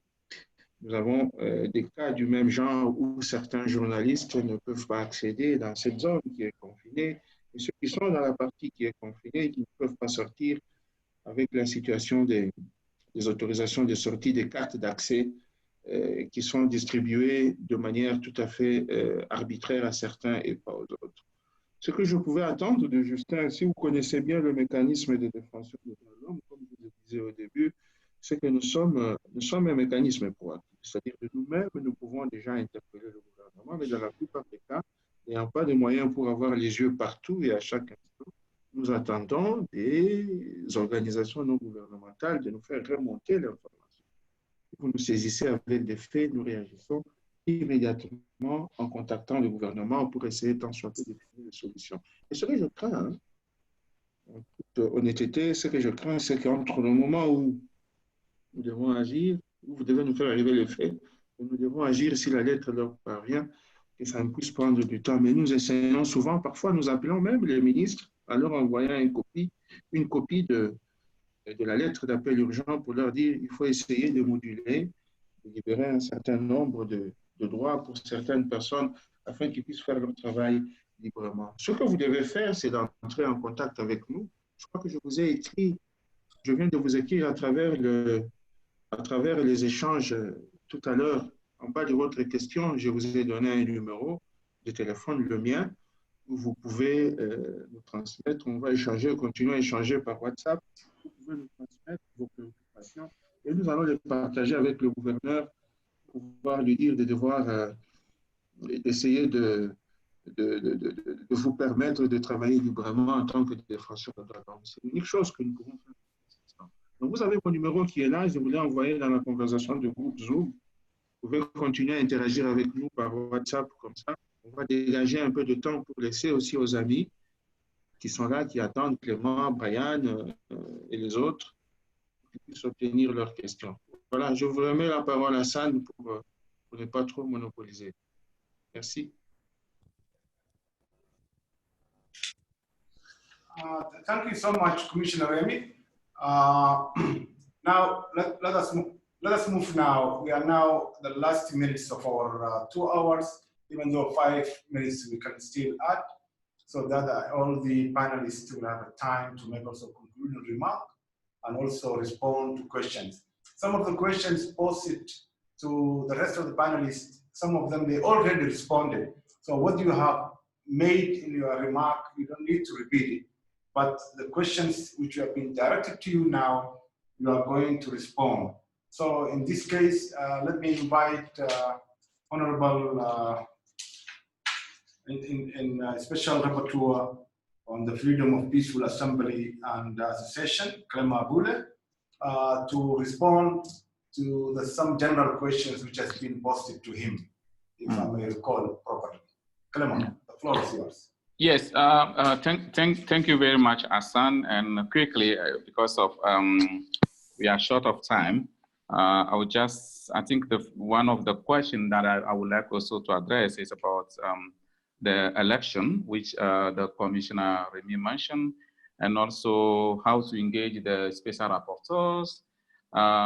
Quickly, I'll tell you, but also how to respond to the online threats, including trolling and all. So, Commissaire, can I switch in French? Is it fine? You can, sorry for that. Je voudrais juste, pour la question liée aux élections, je crois que c'est une question c'est un couteau à double tranchant. Ce que j'ai dit dans mes 10 principes, c'est que les élections ne peuvent pas être indéfiniment reportées. Et les élections, par principe, la consultation, le fait de consulter les gens, parce que ce que nous avons pu remarquer, c'est qu'il y a certains gouvernements qui, sachant très bien que la manière dont ils ont géré l'aspect COVID ne leur sera pas favorable s'ils vont aux élections. Et nous avons reçu beaucoup de renseignements aussi qu'il y a cette tentative de reporter les élections pour les organiser lorsque la situation sera meilleure. Il y a aussi certains gouvernements qui veulent organiser vite les élections parce que sachant que l'impact de Covid ne leur sera pas favorable s'ils l'organisent dans un délai plus ou moins qui est prévu, dans le délai prévu ou dans un délai très court. Mais ce que nous disons ici, c'est que nous ne refusons pas le report des élections. Nous disons tout report d'élections doit se faire en consultation avec les institutions, y compris la société civile. Parce qu'un gouvernement ne peut pas juste reporter des élections pour un intérêt caché. Et nous disons aussi que l'organisation des élections dans un temps requiert aussi qu'on prenne les dispositions. Nous avons vu le cas de Taïwan. Taïwan a organisé ses élections avec des mesures de distanciation et il n'y a personne qui a été infecté durant ces élections. Les gouvernements ont les moyens de le faire. Le problème, c'est que si jamais nous disons vous pouvez reporter les élections à cause de Covid comme vous voulez, ça voudra dire que certains régimes, que vous savez très bien en Afrique par exemple, certains qui sont en fin de mandat, risquent encore de passer 3 ans, 4 ans sans organiser en mettant un prétexte comme parce qu'il y a le Covid, parce que nous sommes dans une situation de restriction. Ou certains même vont limiter certaines zones pour dire, bon, nous avons des infections dans le nord où il y a plus de population Peul, nous ne pouvons pas organiser des élections là-bas, nous allons l'organiser seulement dans une partie. Et il y aura aussi la question de la discrimination. Ce que nous disons, le gouvernement doit prendre des mesures idoines pour pouvoir mener les consultations. Oui, on peut reporter des élections, mais on doit le faire en consultation avec la société civile et les leaders politiques. Et lorsqu'on doit organiser les élections dans le temps, il faut aussi donner les mêmes armes à l'opposition, faire en sorte aussi que le vote soit un vote qui soit sécurisé, transparent et qui ne mette pas en danger. Et nous savons très bien que par expérience, certains pays l'ont organisé. Laissons le cas du Burundi qui est un cas qui est un cas exceptionnel où on est allé à l'organisation des élections pour un agenda caché. Et c'est ce que nous disons, qu'il faut une consultation avec la société civile.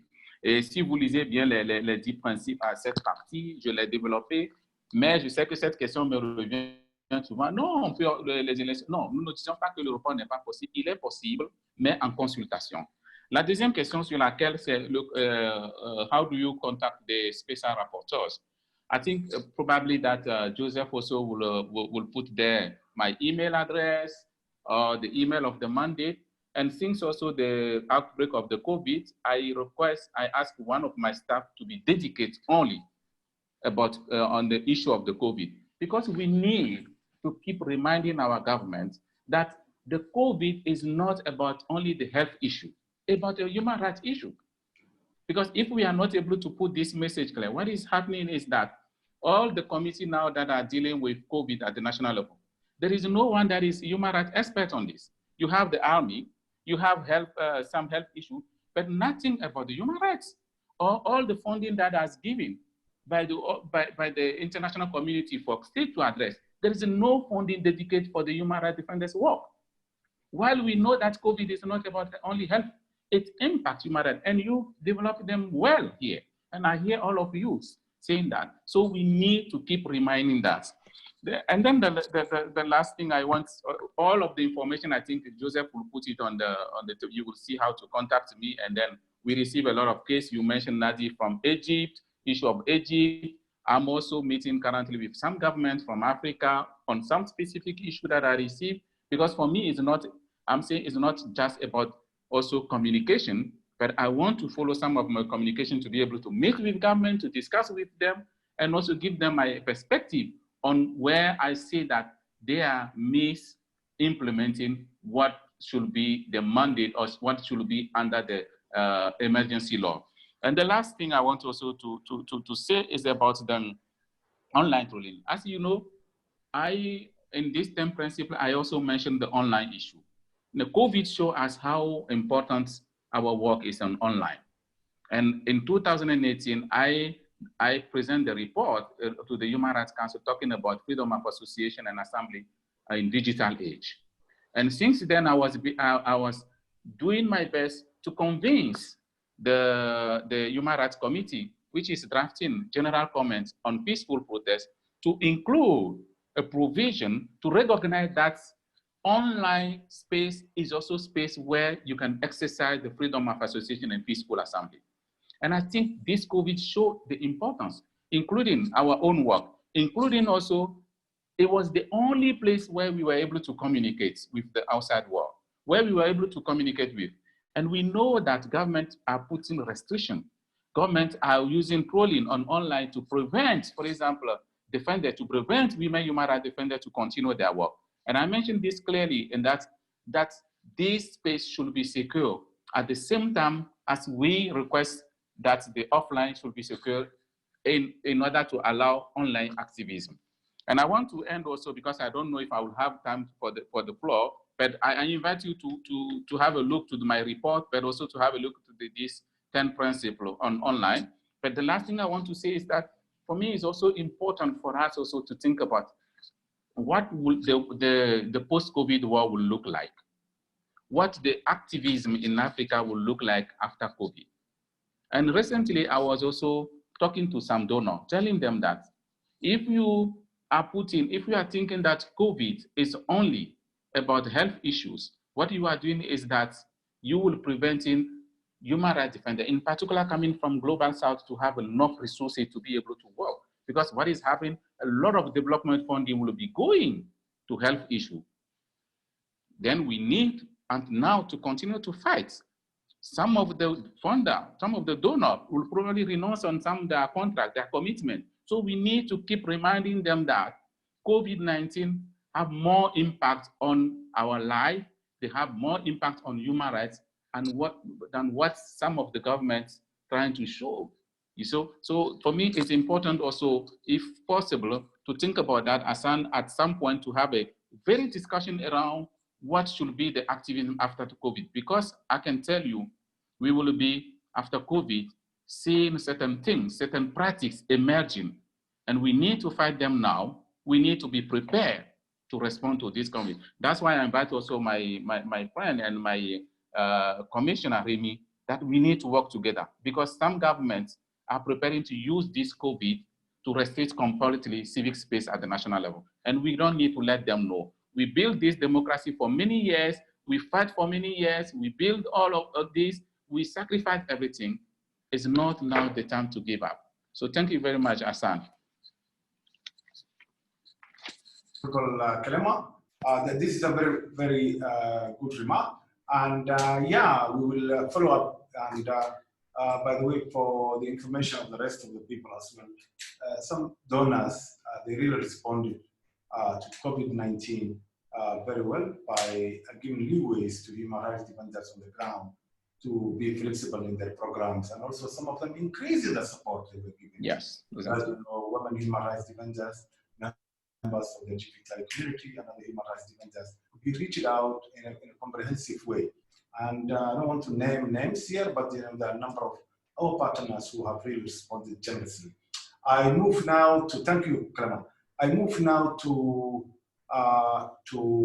Brian to also respond to questions which has been posted to him, and then we'll go down the way we have started before. Brian. Merci. Thank you very much again, and I will be brief because I know we're out of time. I will briefly mention some of the resources which I think address the questions, and then I'm happy to put the links to those resources up there. How to connect with how to access the mandate on Special Rapporteur for Human Rights Defenders, of course, is a key one. And there is an email address there for you to send in details of violations against human rights defenders. So for instance, using that mechanism, the new Special Rapporteur issued her first press release, I believe, in the context of a woman human rights defender in Kenya, in the context of evictions over COVID. It was about a death threat to Ruth Mumbi, who works in some of the informal settlements around Nairobi, and issued, interestingly, I think, with the Special Rapporteur on the right to housing. So just as Clement says, this isn't just about health. COVID touches on all sorts of human rights issues. So please feel free, to access that mechanism. I think there was a question too around how people can protect themselves online. And I will put up some resources too around some digital security tips, some simple, some advanced. I'm happy to share those. We've issued some, and plenty other organizations have issued their own. And then on the question around human rights defenders who are jailed and how to advocate for their release, I'll put up to something which was issued a few weeks ago now, jointly by the Office of the High Commissioner of Human Rights with the World Health Organization, which I think is very useful in advocating for governments. It's not just making the moral case for why human rights defenders should not be in prison, although of course they should not be, but also advocating for their release on public health grounds, that it's in the interest not just of their health, but in the health of other prisoners, of prison staff, and the wider community, while human rights defenders should not be kept in prison. Because we're out of time, I'll end there, but I'll post some of those or all of those links that I mentioned there. And thank you very much again, Hassan, for the opportunity to join this. Thank you. I appreciate it really for the short. And yeah, we appreciate that if you put the links out there in the discussion group, or Joseph can do that. Now, let me, without further ado, we are out of time, but I will ask you, Memory, to quickly respond to questions which you have not addressed in her opening remark, and then Pepe will conclude the meeting. Memory, the floor is yours. Okay. Thank you, Hassan. I'll try to be brief. So there was a question regarding access to justice, if it's just an issue that women are having, or if this is a general issue for all human rights defenders. I want to say that specifically to issues of gender-based violence, this is a peculiar issue to women, just because even under normal circumstances, women have reservations to report cases of gender-based violence. And now with the additional restrictions during lockdowns, this makes it even more difficult for them to access justice. So that's why I had pointed it out as a specific challenge that women human rights defenders are having. And then there was another question on the interventions, specific interventions that defenders and African defenders are putting in place during this period. Our protection mechanisms continue to be active. We have gone extra miles to make sure that our staff are available, to make sure that we provide as much support as we can during this period. Of course, we are observing the integrity of our program, but we're also taking the no harm approach to make sure that we don't put any HRDs at risk during this period, and we respond accordingly. We've also taken a gendered approach to our protection to make sure that we are paying extra attention to some of the peculiar needs of women human rights defenders. We're continuing to support human rights defenders with the tools that they need to make sure that they continue to be safe, online and offline. We have experimented with a number of online platforms. We're doing trainings online, we're doing risk assessments online. We're also doing these webinars to provide a platform for women human rights defenders to continue interacting. So we are adapting in the ways that we do things to make sure that we continue to be relevant. We're also very cognizant of the well-being issues that we're all going through during this period. And we have set aside the month of June where we are interacting with human rights defenders in various ways to make sure that we share tips, we profile best practices. We also have conversations around issues of well-being. That said, I also just want to say a couple of other things. When it comes to women human rights defenders, there's a lot that has already been done. Women are coming together in networks. We are seeing more collaborations when it comes to issues concerning women human rights defenders. Within the East African region, in the Southern African region, women are coming together to make sure that they put their heads together and try to share experiences and try to address issues together. So this is something that we'll also continue to encourage, that women can come together and continue to share experiences and come up with some solutions to some of the challenges that they have. One of the things I think that I would want to recommend is really to make sure that there is proper documentation of violations. Violations that are happening during this period need to be properly documented, both by women's groups, but also mainstream organizations, so that when the space is open, there is enough information that can be used to make sure that justice is served. Also, recommendations for national human rights institutions to make sure that they also provide this documentation so that they can continue to monitor and report on violations against women, but also human rights defenders in general, especially violations by police and other state institutions. These need to be documented so that they can be brought up after the lockdowns. Things are changing. The way that we do our work is changing drastically. So we cannot do business as usual. We have to innovate. We have to come up with ways of doing work that is out of the box. So I just want to encourage everyone that as we go forward, we need to be more innovative. We need to look at untraditional ways of doing things so that we continue to be effective in the way that we do our work. I'll stop there. Thank you very much. Thank you, Memory. Now, the last one on the list, it was the first as well. Pepe, I want to give you the floor. Please be brief and also make one concluding remark on behalf of the Steering Committee of Pan-African Human Rights Defenders Network to make the closing of this meeting. Pepe.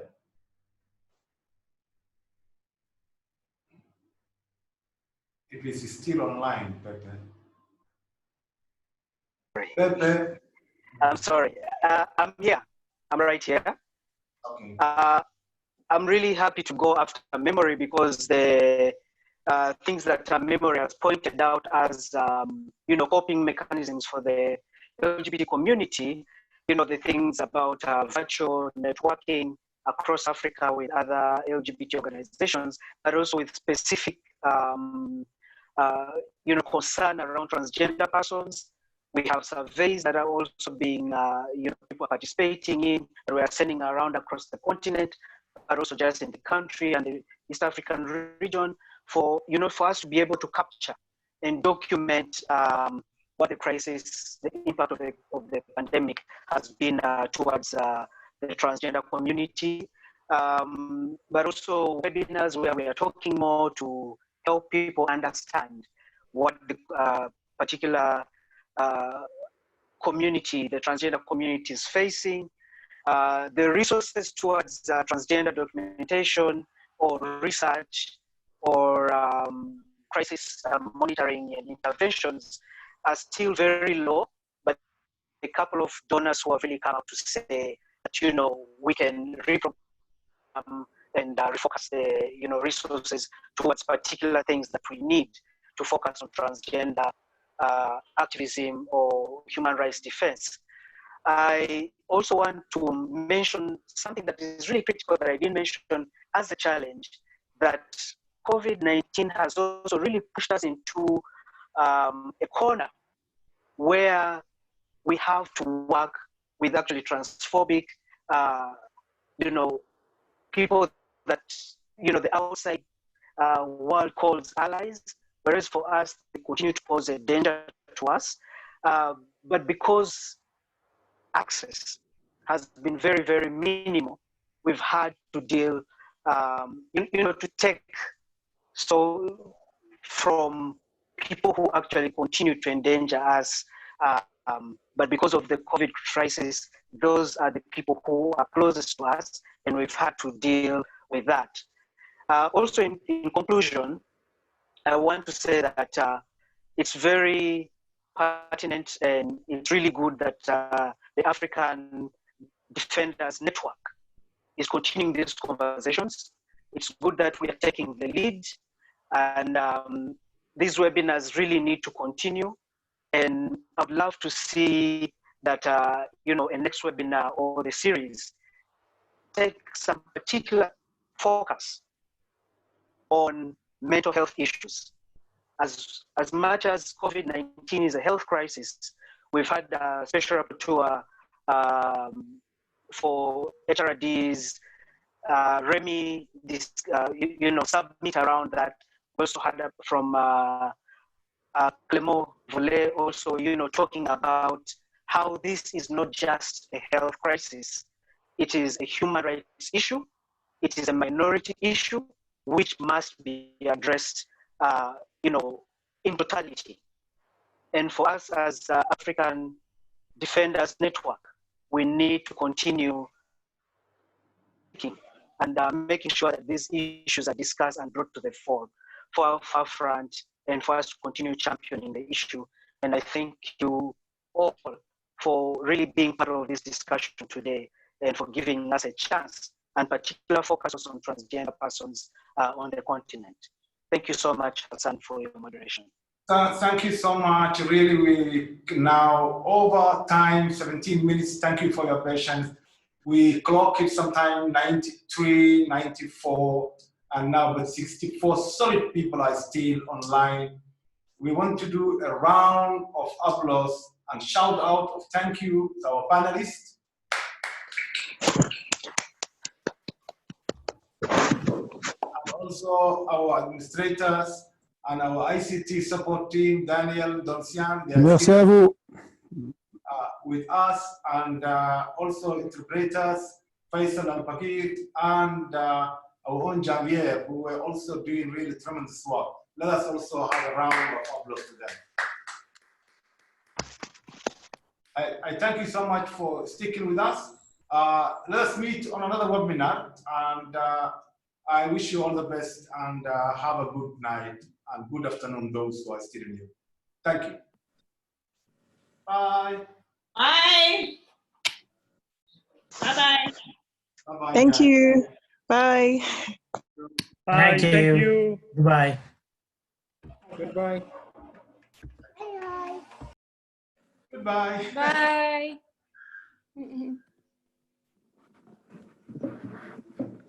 Goodbye to all of you. We will meet next webinar, inshallah. Okay, please. Thank you so much. Thank you. Okay, bye. Thank you very much. Thank you. Thank you.